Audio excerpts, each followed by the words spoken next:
Hare Krishna, Namaste.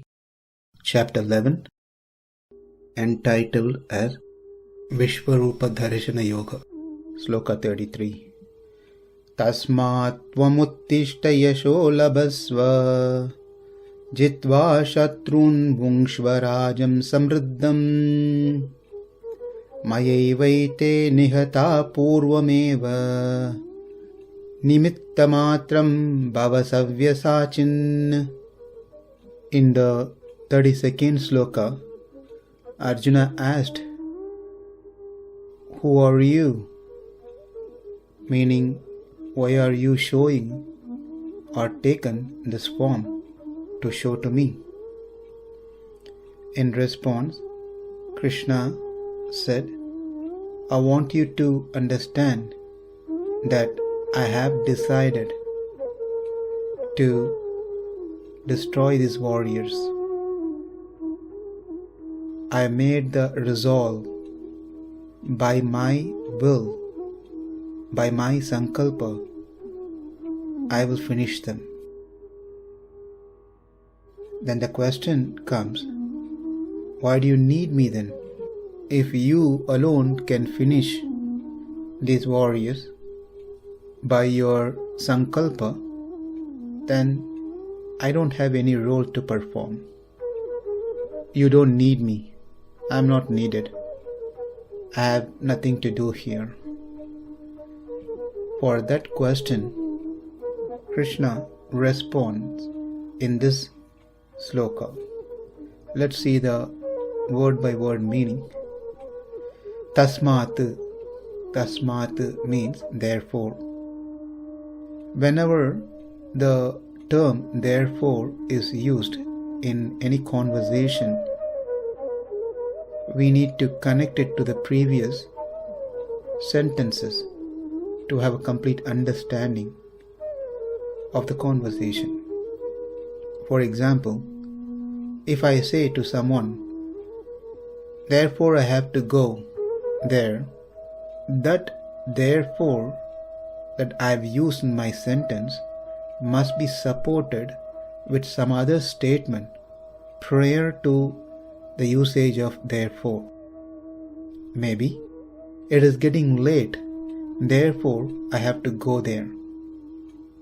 The reason and purposes are given in first place, in the first sentence, followed by therefore, tasmāt, what we are going to do.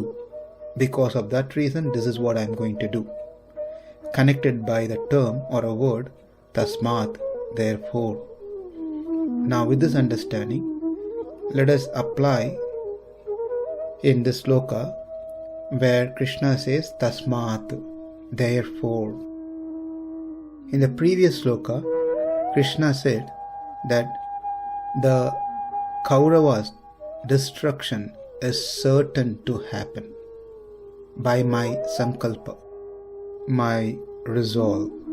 That is the purpose, the reason which is already stated in the previous sloka.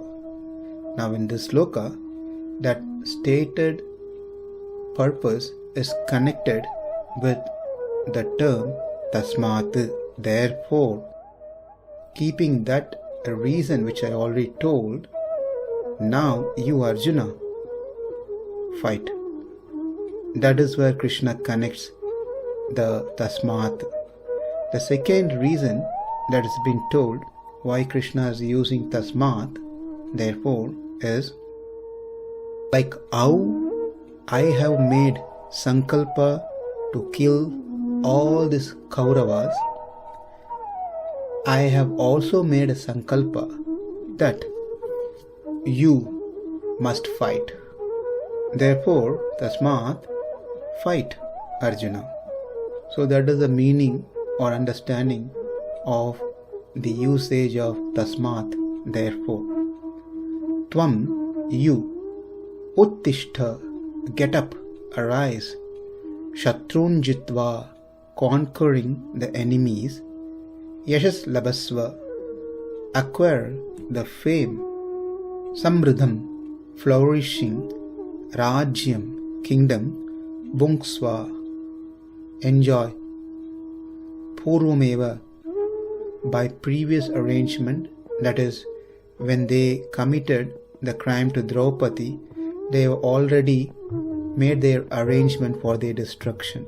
Pūrvam, ete, all these, mayaivaite, by me alone. Nihatāḥ, killed, have been made the target for destruction, that is, they are marked for death by me. I have already killed them. They are already put to death. Well, they are still standing in front of me, Krishna. They are still alive. So when Krishna uses here nihatāḥ, they are killed, whereas they are all standing in front right now alive, then why does Krishna say they are killed? So the way we need to understand this is that when Krishna wishes, it is going to happen. That is why the Lord is Satya-sankalpa. Whatever His wills are will never fail, will certainly happen. Therefore, it is nothing wrong to say they are killed, because it's going to happen anyway. So this is one of the main opulence of Krishna, that Arjuna wanted to see the opulence of Krishna's sankalpa, his resolve.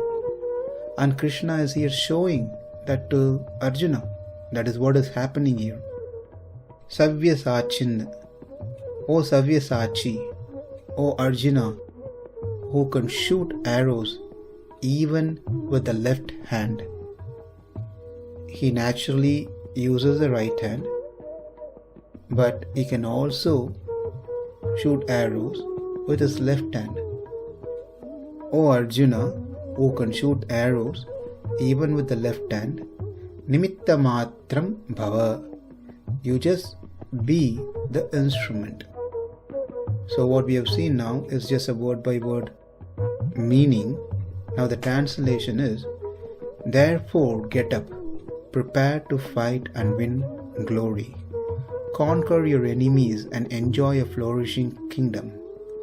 They are already put to death by my arrangement, and you, O Savyasācī, can be but an instrument in the fight. Krishna's sankalpa, resolve, is always true because he is Satya Sankalpa. Number one, he has resolved to kill the enemies.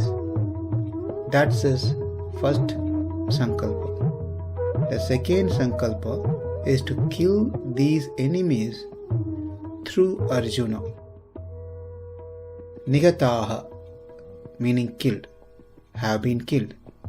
As we saw in the word by word already, it is to highlight that which is going to take place shortly, in a moment.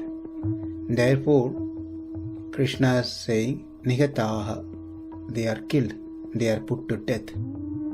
Since these enemies have been made the target for destruction by Krishna, they are sure to be killed. There is no any escape for them. Well, one might argue saying that no, nihatāḥ means killed, which means they have already been killed, as Krishna says here. Then, if that is the case, then later in the same sloka, Krishna is not going to instruct Arjuna to become an instrument to kill these Kauravas. Why even he has to bother Arjuna and tell him to become an instrument if they have been killed already? So, the right interpretation is that they are not yet killed, but due to the sankalpa of the Lord, they will for sure be killed. What is being shown here to Arjuna is the sankalpa, the power of the Lord. which is one of the opulence, which is what Arjuna also wanted to see. And this is how Krishna shows Arjuna his power of resolve, sankalpa.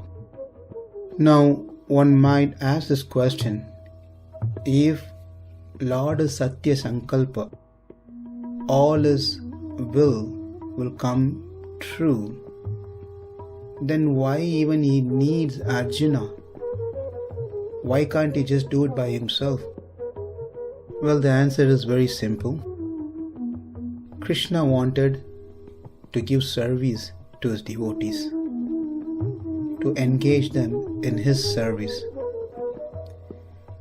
And he wants his devotees to be victorious, to be famous. Krishna is more happier to see his devotees being glorified than himself.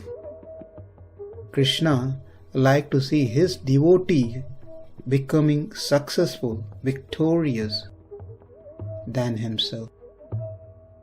Krishna is even ready to be defeated if that is going to bring fame, victory to his devotees.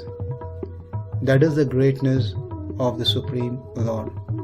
So, the answer for the question, why can't Krishna himself finish everyone who are present there?